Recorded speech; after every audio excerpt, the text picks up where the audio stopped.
السلام علیکم۔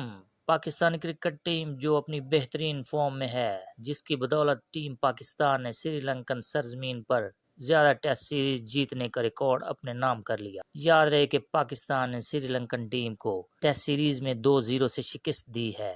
دوسری خبر میں، کولمبو ٹیسٹ میں سرفراز احمد سر پر باؤنسر لگنے کی وجہ سے زخمی ہو کر میچ سے باہر ہو گئے تھے۔ ان کو ہاسپٹل منتقل کر دیا گیا تھا۔ آج ان کی رپورٹ سامنے آئی ہے، جس میں سرفراز احمد کسی بھی بڑی انجری سے بچ گئے ہیں۔ شائقین کرکٹ اور پاکستان کے لیے اچھی خبر ہے۔ ایک اور خبر میں، محمد عامر جو دنیا کرکٹ میں پاکستان کا نام رسوا کرنے کے بعد اب انگلینڈ کے نیشنلٹی ہولڈر بن گئے ہیں۔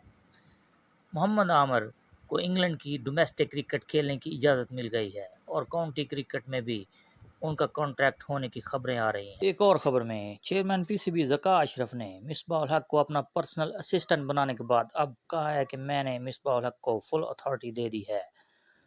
اب دیکھتے ہیں کہ یہ اتھارٹی مصباح الحق کس حد تک استعمال کر سکتے ہیں۔ آنے والے دنوں تک اس خبر سے آپ کو آگاہ کریں گے۔